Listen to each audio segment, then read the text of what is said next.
Hello dear students. आज का जो टॉपिक है वो है जीवाणु। जीवाणु की संरचना। ये क्लास फर्स्ट ईयर का टॉपिक है। पांच जगत का वर्गीकरण, उसमें से मोनेरा ग्रुप में पढ़ाया जा रहा है। ठीक है। और जीव विज्ञान का टॉपिक, और उसका नाम है, जो आज विशेष टॉपिक है उसका नाम है स्ट्रक्चर ऑफ बैक्टीरियल सेल।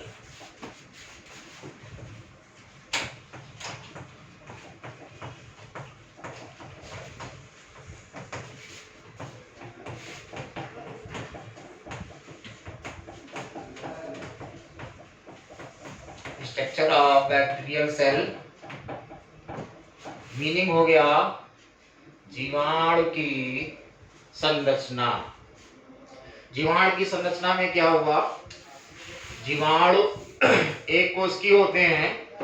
जीवाणु की खोज जो थी हॉलैंड के साइंटिस्ट एंटोनी वॉन ल्यूवेनहॉक ने की थी। उन्होंने इसको माइक्रोस्कोप में देखा तो उसमें निम्न पार्ट दिखाई देते हैं। एक कोशिकी है और इसको हम लोग मनोरम कोशिका के नाम से भी जानते हैं। किस नाम से? मनोरम कोशिका के नाम से भी जानते हैं। हम यहाँ पर जो आपको बताएंगे उसमें हम बैक्टीरिया को की संरचना ऐसी बताएंगे जिसमें उसमें दो पार्ट शामिल हो जाएंगे। डंडाकार बैक्टीरिया, बैसिलस बैक्टीरिया के नाम से भी जाना जाएगा। इसमें हमने इसको 50-50 कर दिया। थोड़ा ध्यान से देखिएगा, अच्छा सा आपको समझ में आ जाएगा। एक बैक्टीरिया ए ग्रुप, एक बैक्टीरिया बी ग्रुप में चला जाएगा। यहाँ पर जो ऊपर का बैक्टीरिया दिखा रहे हैं, ये बैक्टीरिया जो है कैप्सुलेटेड है। क्या है? कैप्सुलेटेड। ये कैप्सूल हो गया। अभी बताऊंगा, थोड़ा सा इसको विस्तार कर लेता हूं। इस तरीके से ये एरिया कैप्सूल बन जाती है। कब बन जाती है ये अभी आपको बताते हैं। ये इस तरीके से, ये ऊपरी हिस्सा है, ऊपरी हिस्सा कैप्सुलेटेड हो गया। क्या हो गया? कैप्सुलेटेड। और इसमें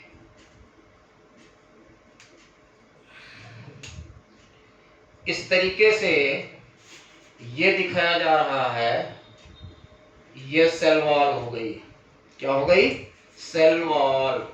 सेल वॉल के कारण जो बैक्टीरिया जो हो गया वो पादप हो गया।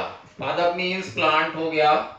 बहुत से लोग इसको बैक्टीरिया को एनिमल समझते हैं, तो बैक्टीरिया एनिमल नहीं है।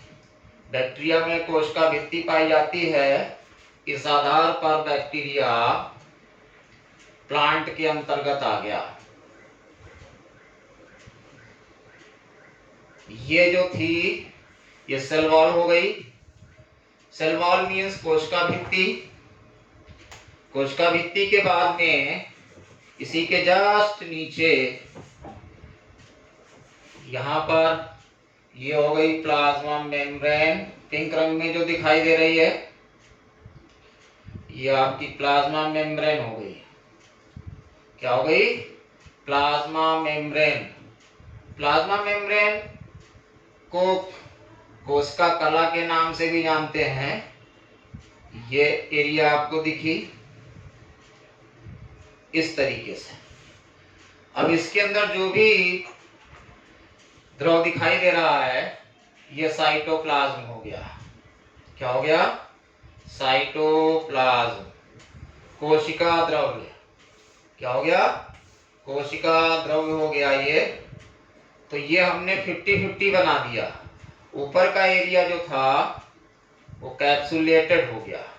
कैप्सुलेटेड मीन्स होता है जॉकेट, कवच। ये डंडाकार बैक्टीरिया है। डंडाकार बैक्टीरिया को हम लोग बैसिलस बैक्टीरिया के नाम से जानते हैं। इसमें क्या होता है, ये जो एरिया यहाँ दिख रही है ये आपका हो जाएगा स्लाइम लेयर। ये एक जेली होती है, जेल के साथ रस द्रव स्रावित करती है। तो ये जब सूख जाता है तो ये कैप्सूल हो जाता है। अभी हम आपको बिल्कुल क्लियर कर देंगे। ये बैक्टीरिया इस तरीके से ये स्लाइम लेयर हो जाती है। ये जेली के साथ रस से द्रव स्रावित करती है, करता है बैक्टीरिया, और इस तरीके से ये हमने स्लाइम लेयर दिखा दी। क्या दिखा दी? Slime layer. तो सबसे पहले क्या हुआ कि बैक्टीरिया बैक्टीरिया के अध्ययन को हम लोग बैक्टीरियोलॉजी भी बोलते हैं। क्या बोलते हैं? बैक्टीरियोलॉजी।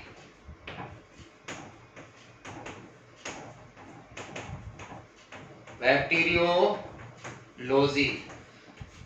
जैसे कहा गया आज क्या पढ़ाया जा रहा, तो आपको बैक्टीरियोलॉजी पढ़ाई जा रही है। इसमें दो भागों में एरिया डिवाइड हो गई है। एक एरिया ये हो गई और एक हो गई नीचे। तो ए ग्रुप में आ गए ये ए, ऊपर के हिस्से को हमने ए कर लिया इस तरीके से। इस एरिया में हमने लिख दिया, क्या लिखा? अपर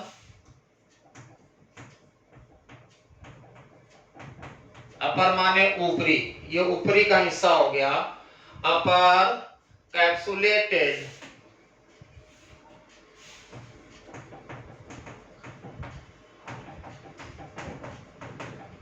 अपर कैप्सुलेटेड। अब किस प्रकार का बैक्टीरिया है? नॉन, इसमें फ्लैजिला नहीं है तो यहां पर यह हो गया नॉन फ्लैजिलेटेड।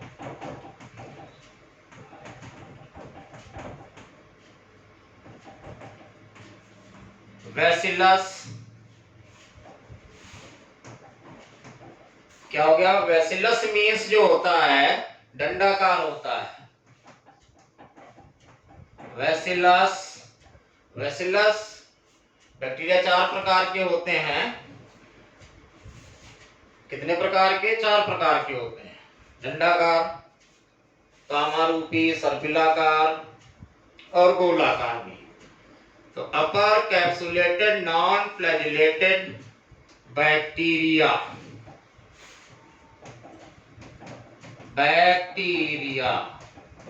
ये हो गया। इसमें यहां पर ये हुआ कि जो ऊपरी हिस्सा था ये आपका कैप्सुलेटेड हो गया। क्या हो गया? कैप्सुलेटेड।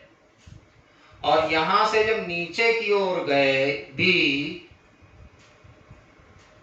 तो ये आपका जो हो गया ये बी स्टेप हो जाएगा। हमने इसके 2 ग्रुप में बना दिया। इसको खड़े रूप में, डंडाकार रूप में था, यह आपकी हो जाएगा लोअर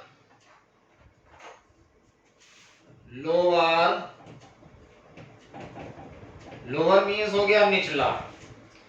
कैप्सुलेटेड नहीं होगा, यहां पर लगा देंगे नॉन कैप्सुलेटेड।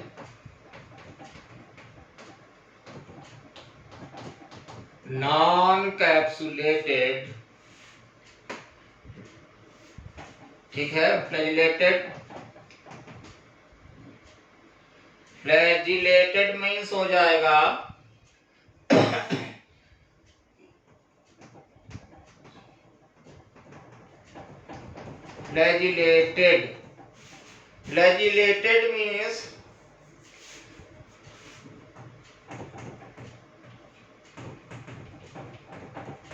फ्लैजिलेटेड मीन्स हो गया कसाभिक।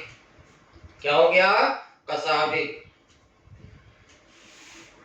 Upper capsulated non flagellated bacillus bacteria, ये हो गया lower non capsulated flagellated bacillus bacteria.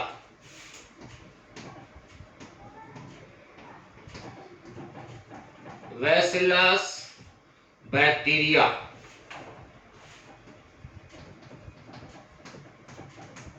Bacteria. ये हिस्सा जो आपको दिखाई दे रहा था यहाँ, इससे ये बंटवारा कर दिया गया है। जितना ऊपर का हिस्सा है वो कैप्सुलेटेड है।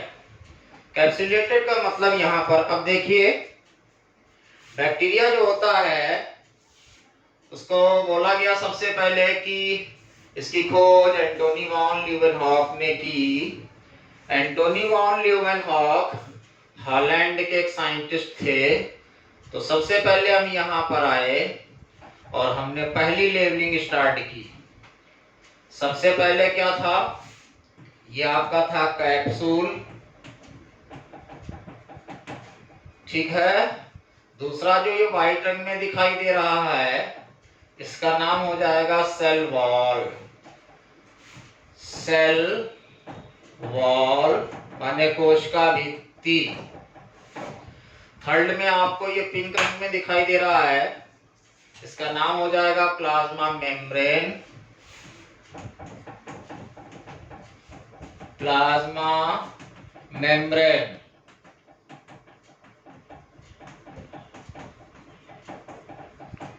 इसका नाम हो जाएगा जीव कला। फिर इसके अंदर जो होता है, इस तरीके से ये दिखाया गया व्हाइट रंग में, आपको स्पॉट्स या बिंदियां दिखाई जा रही हैं।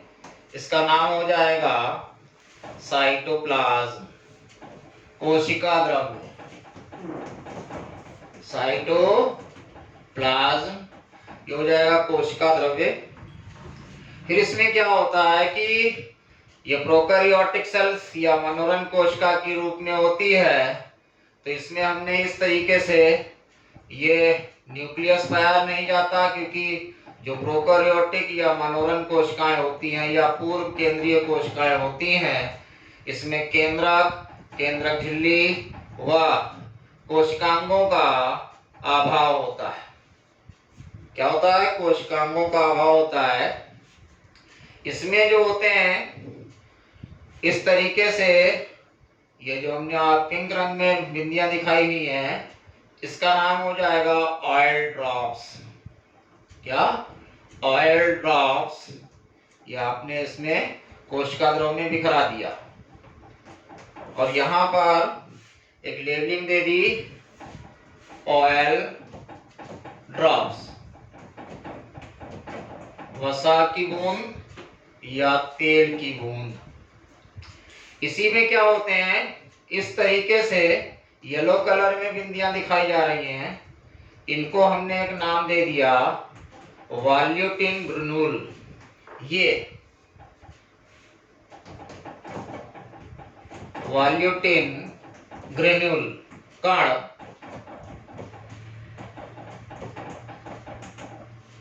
ठीक है। अब यहां पर आए, ये आपका जो दिखाई दे रहा था, ये आपका आरंभी या प्रारंभी या इंसिपिडस,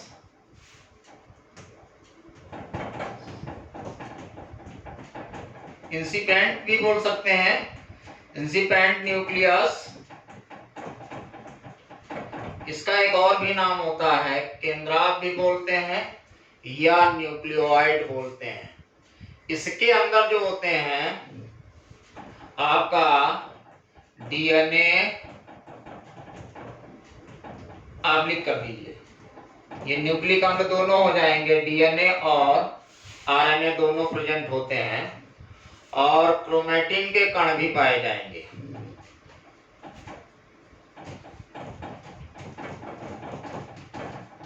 क्रोमैटिन ग्रेन्यूल, ठीक है। इसके अलावा इसमें क्या पाया जाता है, राइबोसोम, या आसमानी रंग की चौक से जो दिखाया जा रहा है, ये फ्री राइबोसोम है।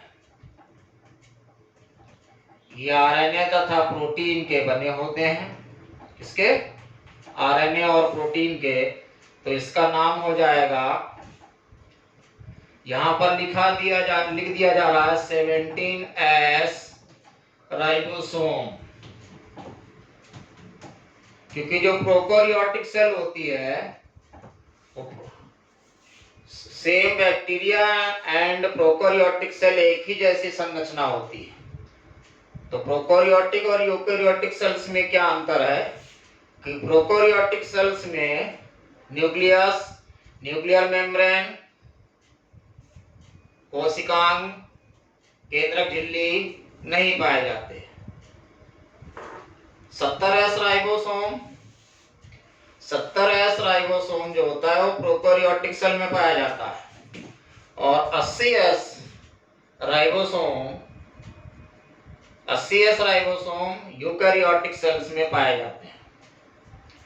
अब यहाँ पर जो ये आखिरी आसमानी रंग में चौक दिख रही है, इसका नाम हो जाएगा आपका स्लाइम लेयर।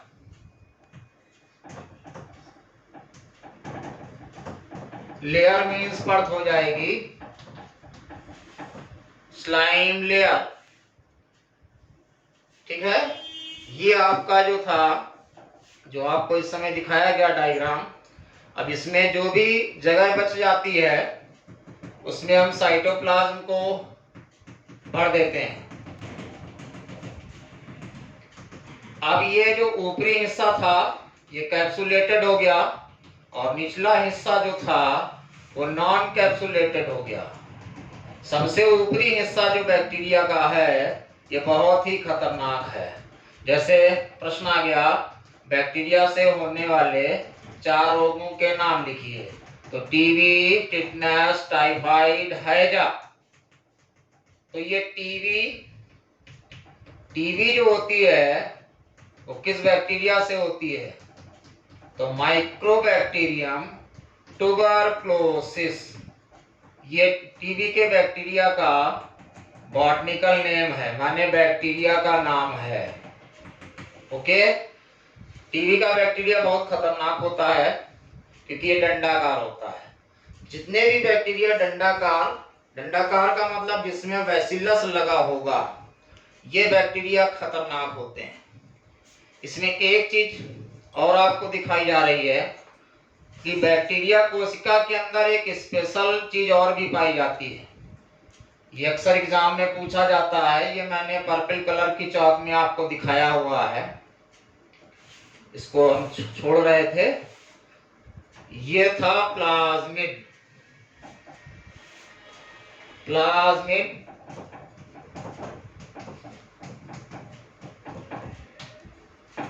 ये मेन चीज हो गई।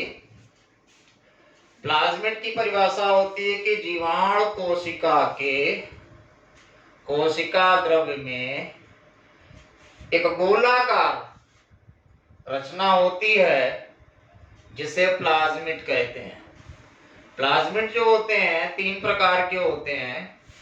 एफ प्लाज्मिड माने फर्टिलिटी प्लाज्मिड, आर प्लाज्मिड माने प्रतिरोध प्लाज्मिड, और तीसरा जो होता कोल प्लाज्मिड।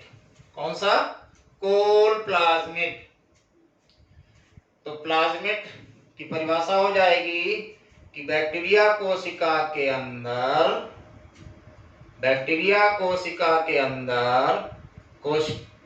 कोशिका द्रव्य में गोलाकार रचना होती है जिसे हम प्लाज्मिड कहते हैं। इसकी खोज जो थी लीडरवर्ग ने की थी। ओके, समझ में आ रहा सभी को? तो यहाँ पर जो ऊपरी एरिया दिखाई दे रही थी ये आपका ऊपरी हिस्सा था। ए और बी भाग में बांटा गया। ए भाग था आपका upper capsulated non flagellated bacillus bacteria, नीचे के पार्ट में था lower non capsulated flagellated bacillus bacteria. अब यहाँ पर यह था कि बैक्टीरिया जो होता है वो एक कोशिकीय जीव है, एक कोशिकीय सूक्ष्म जीव। ये बिना माइक्रोस्कोप के नहीं दिख सकता। सर्वव्यापी माने ऐसा कोई स्थान नहीं जहां पर बैक्टीरिया प्रेजेंट नहीं। बैक्टीरिया से लाभ भी हैं, बैक्टीरिया से हानि भी हैं।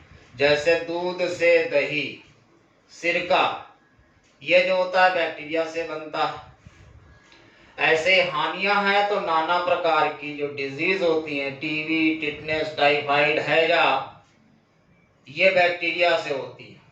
तो यहाँ पर हमने जो बैसिलस शब्द यूज किया है उसका हिंदी मीनिंग है डंडाकार। तो ऊपर की एरिया में, अपर भाग में है कैप्सुलेटेड। तो कहने का तात्पर्य हुआ कि बैक्टीरिया एक कोशिकीय सूक्ष्म जीव है। इसमें कोशिका भित्ति पाई जाती है। कोशिका भित्ति के जस्ट नीचे प्लाज्मा मेम्ब्रेन होती है। प्लाज्मा मेम्ब्रेन के जस्ट नीचे साइटोप्लाज्म होता है। बैक्टीरिया जो होता है ये एक जेलीनुमा स्राव करता है। इस जेलीनुमा स्राव को हम लोग स्लाइम लेयर बोलते हैं। जब ये जेलीनुमा स्लाइम लेयर जो होती है ये हवा के संपर्क में आने पर यह सख्त कठोर हो जाती है, जिसके कारण ये कैप्सूल में परिवर्तित हो जाता है। तो जिस बैक्टीरिया में कैप्सूल बन जाएगा उसको कैप्सूलेटेड बैक्टीरिया नाम दे दिया जाएगा। जिस बैक्टीरिया में कैप्सूल नहीं बनेगा वो नॉन कैप्सूलेटेड बैक्टीरिया कहलाएगा। तो ये इस बैक्टीरिया की संरचना में मैंने दोनों डायग्राम देते हुए एक ही डायग्राम में दो चीजों को मैंने व्यक्त कर दिया, कैप्सूलेटेड, नॉन कैप्सूलेटेड। जब कैप्सूलेटेड बैक्टीरिया हो जाता है तब इसमें क्या होता है कि जो हमारी बॉडी के अंदर जो WBC पाई जाती हैं वो इनका भक्षण नहीं कर पाती, जिससे हमारे शरीर में रोग हो जाते हैं। अगर ये इस कंडीशन में होता है नॉन कैप्सूलेटेड में, तो इसमें क्या हो जाता है, नॉन कैप्सूलेटेड में हमारे बॉडी में जो WBC होती हैं वो इनका भक्षण कर लेती हैं। तो जो नॉन कैप्सूलेटेड होगा उसमें इस तरीके से यह फ्लैजिला हो जाएगा। इससे बैक्टीरिया मूवमेंट भी करेगा। क्या करेगा? मूवमेंट भी करेगा, चल लेगा, एक स्थान से दूसरे स्थान प्रस्थान कर सकता है। तो ये फ्लैजिला हो गया। तो मैंने यहाँ पर जोड़ा हुआ है कि ऊपर वाली एरिया में फ्लैजिला नहीं है, इसलिए नॉन फ्लैजिलेटेड, और यहाँ पर है फ्लैजिलेटेड, माने कशाभिका पाए जाते हैं, और कैप्सूल वाले में कशाभिका नहीं होते। जिस कंडीशन में जब बैक्टीरिया बॉडी के अंदर प्रवेश कर जाएगा तो हमको डेंजरस रोग का सामना करना पड़ेगा। जैसे टीबी का बैक्टीरिया डंडाकार होता है। कोढ़ रोग भी जो होता है माइक्रोबैक्टीरियम लिप्री नामक बैक्टीरिया से कोढ़ हो जाता है। टीबी को तपेदिक, क्षय रोग, यक्ष्मा, छूतछैया या क्षय रोग के नाम से जाना जाता है। प्राचीन समय में क्षय रोग, छूतछैया रोग बोला जाता था, फिर विकास हुआ, लोगों ने नाम रखा तपेदिक, यक्ष्मा। अब आधुनिक युग में इसका नाम टीबी रख दिया। टीबी का फुल फॉर्म माइक्रोबैक्टीरियम ट्यूबरकुलोसिस। पहले समय में इसका टीबी का इलाज संभव नहीं था, लेकिन अब परिवर्तन हुआ समय के साथ साथ। अब हमारे विश्व में टीबी का इलाज संभव हो सका है। ओके, सभी को समझ में आ रहा? आगे क्या हुआ कि हमने बताया कि जो कैप्सूलेटेड बैक्टीरिया होता है उसको हमारी बॉडी के अंदर जो WBC होती हैं वो इनका भक्षण नहीं कर पाती, जिसके कारण हमारे शरीर में रोग होते हैं।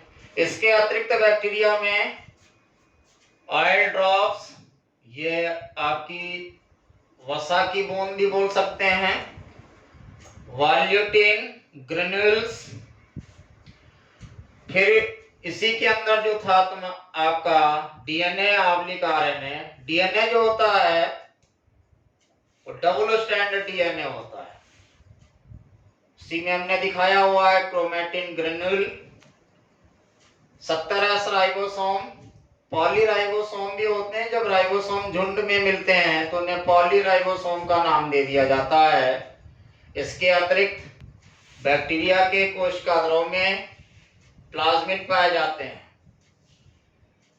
प्लाज्मिड ये आपके पर्पल कलर में दिखाई दे रहे हैं।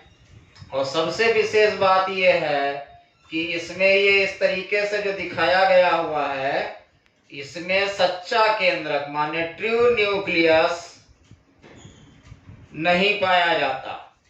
इसके अलावा इसमें जो अब पूछा जा सकता है कि इसमें रेस्पिरेशन की क्रिया किसमें होती है, तो इस तरीके से मैंने एक ये रचना दिखाई हुई है। इसका नाम हो जाएगा मीजोसोम। क्या? मीजोसोम। इसको हम लोग मध्यकाय के नाम से भी जानते हैं। इसमें जो होती है श्वसन की क्रिया होती है। तो बैक्टीरिया दो प्रकार के होते हैं, एक होते हैं ऑक्सी, एक होते हैं अनॉक्सी। ऑक्सी ऑक्सीजन की उपस्थिति में, अनॉक्सी ऑक्सीजन की अनुपस्थिति में। ये और बैक्टीरिया जो होते हैं परजीवी, सहजीवी, मृतोपजीवी भी होते हैं। परजीवी से डिजीज हो जाती है। ठीक है, आपको समझ में आ रहा सर? सभी को, सभी बच्चों को समझ में आ रहा? फिर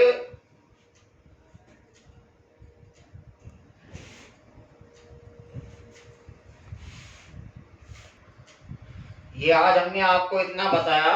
इसके बाद जो शेष चीजें रह गई हैं वो आपको अगले लेक्चर में मैं बताऊंगा।